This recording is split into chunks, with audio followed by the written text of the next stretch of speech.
ଦେବସ୍ନାନ ପୂର୍ଣ୍ଣିମା ବା ଜ୍ୟେଷ୍ଠ ପୂର୍ଣ୍ଣିମା ଦିନ ଘରର ମୁଖ୍ୟ ଦ୍ୱାରରେ କରିଦିଅନ୍ତୁ ଏହି ଗୋଟିଏ କାମ। ବର୍ଷ ସାରା ହେବ ନାହିଁ ଧନର ଅଭାବ। ଘରର ମୁଖ୍ୟ ଦ୍ୱାର, ଯାହାକି ପ୍ରତ୍ୟେକ ବ୍ୟକ୍ତିଙ୍କର ଯିବା ଆସିବାର ସ୍ଥାନ। ଘରର ମୁଖ୍ୟ ଦ୍ୱାରର ଏରୁଣ୍ଡି ବନ୍ଧ, ଯେଉଁଠାରେ କି ଲକ୍ଷ୍ମୀ ନୃସିଂହଙ୍କର ବାସସ୍ଥାନ। ଘରର ମୁଖ୍ୟ ଦ୍ୱାର, ଯାହାକି ଆମର ଇଷ୍ଟ ଦେବୀଙ୍କର ବାସସ୍ଥାନ। ଘରର ମୁଖ୍ୟ ଦ୍ୱାର, ଯେଉଁ ବାଟ ଦେଇକି ଆମ ଘରକୁ ଦେବୀ ଦେବତା ମାନଙ୍କର ଯିବା ଆସିବା ହୋଇଥାଏ। ଘରର ମୁଖ୍ୟ ଦ୍ୱାର, ଯେଉଁ ମୁଖ୍ୟ ଦ୍ୱାର ପଟେ କି ଲକ୍ଷ୍ମୀ ଅଲକ୍ଷ୍ମୀ ପ୍ରତ୍ୟେକ ଦିନ ଆସିକରି ଛିଡ଼ା ହୋଇଥାନ୍ତି। ମୁଖ୍ୟ ଦ୍ୱାରରୁ ହିଁ ଦେବୀ ଦେବତା ଆମ ପିତୃଲୋକ ଫେରିକି ଚାଲିଯାଆନ୍ତି। ଯଦି ଆମ ଘର ଭିତରେ ଏପରି ଦୁଷ୍କର୍ମ ସବୁ କରାଯାଇଥାଏ, ଯାହାକି ଆପଣ ଘର ଭିତରେ ସବୁବେଳେ ପରନିନ୍ଦା ପରଚର୍ଚ୍ଚା, ଅନ୍ୟକୁ ଦୋଷ ଦେବା, ଅନ୍ୟକୁ କିପରି ନିଚ ଦେଖାଇବା, ଅନ୍ୟର ଅମଙ୍ଗଳ ଚିନ୍ତା କରିବା, ଯଦି ଯେଉଁ ଘରେ ପ୍ରତ୍ୟେକ ଦିନ ଏପରି ହୋଇଥାଏ, ସେହି ଘରର ଉନ୍ନତି ତ ଭଗବାନ ବି କରିନଥାନ୍ତି। ନମସ୍କାର ଦର୍ଶକ ବନ୍ଧୁ, ଆପଣ ସମସ୍ତଙ୍କୁ ମୋ ଚ୍ୟାନେଲକୁ ପୁଣି ଥରେ ସ୍ୱାଗତ କରୁଛି। ଦର୍ଶକ ବନ୍ଧୁ, ଦେବସ୍ନାନ ପୂର୍ଣ୍ଣିମା ଦିନ ଯଦି ନିଜ ଘରେର ମୁଖ୍ୟ ଦ୍ୱାରରେ ଏହି ଗୋଟାଏ ଜିନିଷ ଆପଣମାନେ କରିଦିଅନ୍ତି, ବର୍ଷ ସାରା ଆପଣମାନେ ଦେଖିବେ ସବୁ ବାସ୍ତୁ ଦୋଷ ଦୂର ହୋଇଯିବ।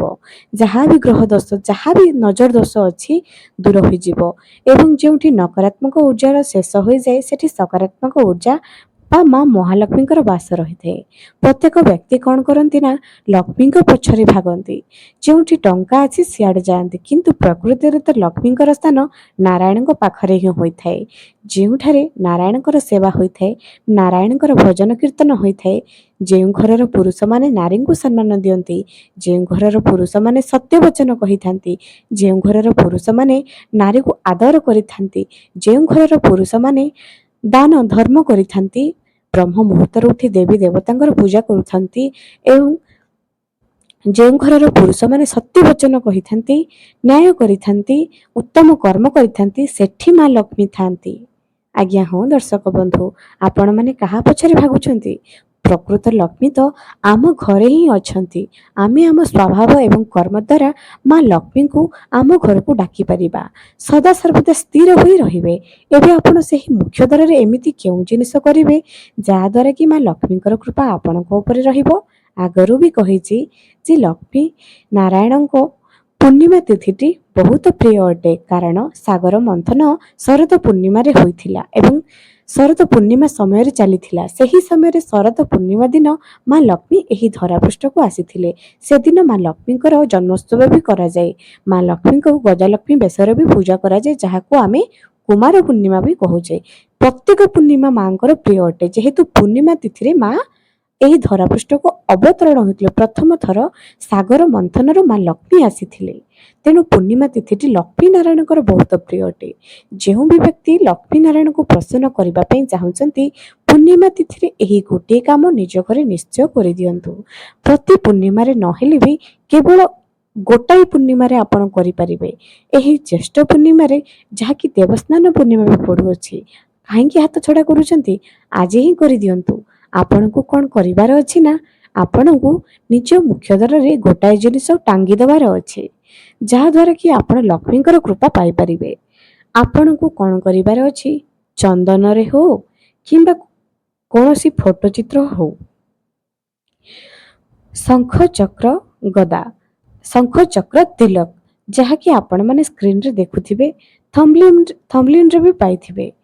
ଏହି ଚିହ୍ନକୁ ନିଜ ଘରର ମୁଖ୍ୟ ଦ୍ୱାରରେ ଆଙ୍କି ଦିଅନ୍ତୁ, କିମ୍ବା କୌଣସି ଚନ୍ଦନରେ ନିଜେ ଆଙ୍କି ଦିଅନ୍ତୁ, କିମ୍ବା ଏହାକୁ ଆପଣମାନେ କ'ଣ କରିବେ, କୌଣସି ଏକ ପେପରରେ ଲେଖିକରି ବି ବା ଆଙ୍କି କରିବି ନିଜ ଘରର ମୁଖ୍ୟ ଦ୍ୱାରରେ କେବଳ ପୂର୍ଣ୍ଣିମା ଦିନ, ଅନ୍ୟ କୌଣସି ଦିନ ନୁହେଁ ଆଜ୍ଞା, କେବଳ ପୂର୍ଣ୍ଣିମା ଦିନ ଆପଣ ଏହାକୁ ନିଜ ଘରର ମୁଖ୍ୟ ଦ୍ୱାରରେ ରଖିଦିଅନ୍ତୁ।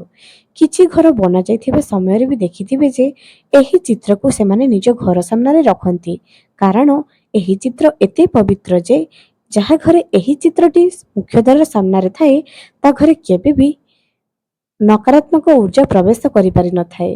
ଆପଣ କାମକୁ ଯିବା ସମୟରେ ବା ଘରକୁ ଫେରିବା ସମୟରେ ଯଦି ଏହାକୁ ଦେଖିକରି ଯିବା ଆସିବା କରନ୍ତି, ଯାତ୍ରା ଶୁଭମୟ ହୋଇଥାଏ, ଯାତ୍ରାରେ ମଙ୍ଗଳମୟ ହୋଇଥାଏ। ତେଣୁ ଏହି ଚିତ୍ରକୁ ସବୁବେଳେ ନିଜ ଘରର ମୁଖ୍ୟ ଦ୍ୱାରରେ ରଖନ୍ତୁ।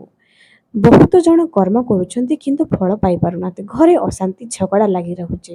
ସେମାନେ ରାସ୍ତା ଭାବୁଛନ୍ତି ଗୁଣିଗାରେଡ଼ି ଆଡ଼େ ଯିବା, ଆମକୁ ସବୁ କିଛି ମିଳିଯିବ, କିନ୍ତୁ ପ୍ରକୃତ କଥା ତ ଆମ ଘର ଭିତରେ ହିଁ ଅଛି। ଆମ ଠାକୁର, ଆମ ଦେବୀ ଦେବତାଙ୍କର ପାଖରେ କ'ଣ ଶକ୍ତି ନାହିଁ?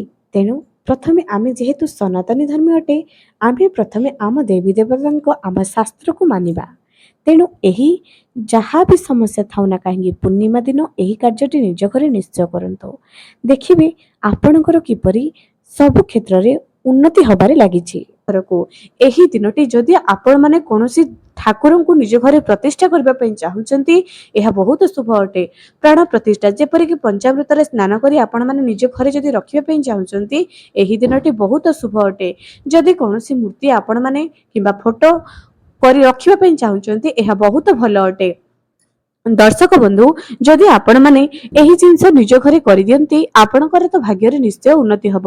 ଏହି ପୂର୍ଣ୍ଣିମା ଦିନ ନିଜ ଘରର ମୁଖ୍ୟ ଦ୍ୱାରରେ ଆପଣ ସ୍ୱାସ୍ତିକ ଅଙ୍କନ କରନ୍ତୁ। ଏହା ଦ୍ୱାରା କ'ଣ ହୋଇଥାଏ ନା ଘରକୁ ସକାରାତ୍ମକ ଊର୍ଜା ପ୍ରବେଶ କରିଥାଏ। ପୂର୍ଣ୍ଣିମା ଦିନ ଯଦି ଆପଣମାନେ ନିଜ ଘରର ମୁଖ୍ୟ ଦ୍ୱାରରେ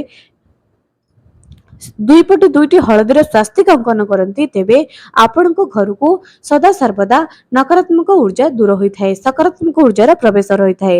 ଏବେ ଚାଲନ୍ତୁ ଜାଣିବା ତୁଳସୀ ଗଛ ମୂଳେ କେଉଁ ଜିନିଷ ପୋତିବା ଦ୍ୱାରା ଆପଣଙ୍କ ଧନରେ ଉନ୍ନତି ହେବ। ପ୍ରଥମ କଥା, ଆପଣ ଯଦି ଧନରେ ଉନ୍ନତି ଚାହୁଁଛନ୍ତି, ଗୋଟିଏ ରୂପାର କଏନ୍ ତୁଳସୀ ଗଛ ମୂଳେ ଚୁପଚାପ ପୋତି ଦିଅନ୍ତୁ। ମାଙ୍କୁ ନିଜ ଘରର ଉନ୍ନତି ଏବଂ ସମୃଦ୍ଧି ଜଣାଇ କରି ତୁଳସୀ ଗଛ ମୂଳେ ପୋତି ଦିଅନ୍ତୁ। ତୁଳସୀ ଗଛ ମୂଳେ ପୋତିବା ପୂର୍ବରୁ ଆପଣମାନେ ତୁଳସୀ ଗଛ ମୂଳେ ଏହି ଗୋଟାଏ ଜିନିଷକୁ ନିଶ୍ଚୟ ପୋତି ଦିଅନ୍ତୁ। ଏହା ଦ୍ୱାରା କ'ଣ ହେବ ନା ଆପଣଙ୍କର ଧନ ଜନିତ ସମସ୍ୟା ଦୂର ହେବ, ଧନରେ ଉନ୍ନତି ହେବ। ଯେତିକି ଟଙ୍କା ରୋଜଗାର କରୁଛନ୍ତି ସେଥିରେ ଆହୁରି ବଢିବାରେ ଲାଗିବ। ତେଣୁ ଏହି ଜିନିଷଟିକୁ ଆପଣମାନେ ଜମା ବି ହାତ ଛଡା କରନ୍ତୁ ନାହିଁ। ଦର୍ଶକ ବନ୍ଧୁ, ଯଦି ଆପଣମାନଙ୍କ ପାଖରେ ରୂପାର କଏନ୍ ନାହିଁ, ଆପଣ ଗୋଟାଏ ପିତ୍ତଳର କଏନ୍ ବି ତୁଳସୀ ଗଛ ମୂଳେ ଏହି ଦେବସ୍ନାନ ପୂର୍ଣ୍ଣିମା ଦିନ ନିଶ୍ଚୟ ପୋତି ଦିଅନ୍ତୁ। ଏହା ଦ୍ୱାରା ବି ଆପଣଙ୍କର ଉନ୍ନତି ହୋଇଥାଏ। ଯେତେବେଳେ ପିତ୍ତଳ ମୁଦ୍ରା ଆପଣମାନେ ସେହି ତୁଳସୀ ଗଛ ମୂଳେ ପୋତି ଦେବେ, ସେତେବେଳେ ଓମ୍ ନମୋ ଭଗବତେ ବାସୁଦେବ 3 ଥର ଜପ କରିବେ ଏବଂ କିଛି ହଳଦୀ ବି ତୁଳସୀ ଗଛ ମୂଳେ ପକାଇ କରି ସେହି ପିତ୍ତଳର କଏନ୍କୁ ପୋତି ଦେବେ। ଯେତେବେଳେ ଏହାକୁ ପୋତିବେ, ମାଙ୍କୁ ନିଜ ଘରର ଉନ୍ନତି ନିଶ୍ଚୟ ଜଣାଇବେ। ଯଦି ସେତକ ବି ନାହିଁ, 1 ଟଙ୍କିଆ କଏନ୍ ବି ଆପଣମାନେ ତୁଳସୀ ଗଛ ମୂଳେ ନିଶ୍ଚୟ ପୋତି ଦିଅନ୍ତୁ। ଏହା ତ ବହୁତ ସହଜ କଥା, ଯାହାକି ପ୍ରତ୍ୟେକଙ୍କ ଘରେ ଥିବ। ବିଶ୍ୱାସ ହେଉନି ନା? ଆଜି ହିଁ ପରୀକ୍ଷା କରନ୍ତୁ। ଏହି ଦେବସ୍ନାନ ପୂର୍ଣ୍ଣିମାରେ ଆପଣ ନିଜର ତୁଳସୀ ଗଛ ମୂଳରେ 1 ଟଙ୍କିଆ କଏନ୍ ଓମ୍ ନମୋ ଭଗବତେ ବାସୁଦେବ ମନ୍ତ୍ର ଜପ କରି ନିଶ୍ଚୟ ପୋତି ଦିଅନ୍ତୁ ଏବଂ ବିଶ୍ୱାସର ସହକାରେ କରନ୍ତୁ। ଦେଖିବେ ଆପଣଙ୍କର କିପରି ଘରେ ସମୃଦ୍ଧି ଏବଂ ବୈଭବ୍ୟର ଆଗମନ ହେଉଛି। ଏବେ ଦର୍ଶକ ବନ୍ଧୁ, ଯଦି ଆପଣମାନେ ତୁଳସୀ ଗଛର ଆଖପାଖରେ ଦେଖୁଛନ୍ତି ଛୋଟିଆ ଛୋଟିଆ ଦୁବ ଘାସ, ତେଣୁ ଆପଣମାନେ ଏହି ଉପାୟଟି ନିଶ୍ଚୟ କରନ୍ତୁ, କାରଣ ସମସ୍ତଙ୍କ ପାଖରେ ତ 1 ଟଙ୍କିଆ ମୁଦ୍ରା ନିଶ୍ଚୟ ଥିବ। ଯଦି ଆପଣମାନଙ୍କୁ ଲାଗୁଛି ଯେ ଏହା ସତ କି ମିଛ, ଆଜି ହିଁ ପରୀକ୍ଷା କରିଦିଅନ୍ତୁ। ଏହି ପୂର୍ଣ୍ଣିମାକୁ ଜମା ବି ହାତ ଛଡା କରନ୍ତୁ ନାହିଁ। ନମସ୍କାର ଦର୍ଶକ ବନ୍ଧୁ, ଆପଣମାନେ କ'ଣ କରିବେ? ଏହି ଦେବସ୍ନାନ ପୂର୍ଣ୍ଣିମା ଦିନ ନିଜ ଘରେ ଯଦି ଠାକୁର ଅଛନ୍ତି, ତାହାଙ୍କୁ ନିଜର ହିସାବ ମୁତାବକ ନିଜ ପାଖରେ ଯେତିକି ସମୟ ଯେତିକି ସାମର୍ଥ୍ୟ ଅଛି, ସେହି ମୁତାବକ ଆପଣମାନେ ପ୍ରଭୁଙ୍କର ସ୍ନାନ କରନ୍ତୁ ଏବଂ ପ୍ରଭୁଙ୍କୁ ଗୋଟିଏ ତୁଳସୀର ମାଳା ନିଶ୍ଚୟ ଅର୍ପଣ କରନ୍ତୁ। ଏବଂ ଯଦି ଆପଣଙ୍କ ପାଖରେ ଜଗନ୍ନାଥଙ୍କର ଫଟୋ ଅଛି, ଜଗନ୍ନାଥଙ୍କର ମୂର୍ତ୍ତି ଅଛି, ତେବେ ଏହି ଦିନ ଆପଣମାନେ ପ୍ରଭୁଙ୍କର ସ୍ନାନ ତ ନିଜ ଘରେ ନିଜର ଶକ୍ତି ମୁତାବକ ତ ନିଶ୍ଚୟ କରନ୍ତୁ। ପୂର୍ଣ୍ଣିମା ଦିନଟି ଲକ୍ଷ୍ମୀ ନାରାୟଣଙ୍କୁ ସମର୍ପଣ କରାଯାଇଛି। କୁହାଯାଏ, ପୂର୍ଣ୍ଣିମା ଦିନ ଯେକୌଣସି ବି ମଣିଷ ଓସ୍ତ ଗଛ ମୂଳେ ଗୋଟିଏ ଢାଳ ପାଣି ତା ସହିତ ଧଳା ପୁଷ୍ପ ଯଦି ଅର୍ପଣ କରନ୍ତି, ତେବେ ତାଙ୍କ ଘରେ ଗରିବୀ ସଦା ସର୍ବଦା ନଷ୍ଟ ହୋଇଥାଏ। ପୂର୍ଣ୍ଣିମା ଦିନ ସନ୍ଧ୍ୟା ସମୟରେ କ୍ଷୀରି ପ୍ରସ୍ତୁତ କରି ମା ମହାଲକ୍ଷ୍ମୀଙ୍କ ପାଖକୁ ଯିଏ ବି ସମର୍ପଣ କରିଥାଏ, ତା ଘରେ ଲକ୍ଷ୍ମୀଙ୍କର ବାସ ରହିଥାଏ। ଏବଂ ଏହି ପୂର୍ଣ୍ଣିମା ଦିନ ମା ଲକ୍ଷ୍ମୀ, ଯାହାକି ଶରତ ପୂର୍ଣ୍ଣିମା, ଯାହାକି ମା ମହାଲକ୍ଷ୍ମୀ ସମୁଦ୍ର ମନ୍ଥନରୁ ଏହି ଧରାପୃଷ୍ଠକୁ ଆସିଥିଲେ, ମା ମହାଲକ୍ଷ୍ମୀଙ୍କର ପରିଚୟ ପାଇଥିଲେ ଏବଂ ସେହି ଦିନ ନାରାୟଣଙ୍କୁ ସେ ସମର୍ପିତ ହୋଇଥିଲେ। ସେଥିପାଇଁ ତ ଏହି ପୂର୍ଣ୍ଣିମା ଦିନଟି ଲକ୍ଷ୍ମୀ ନାରାୟଣଙ୍କୁ ସମର୍ପଣ କରାଯାଇଛି।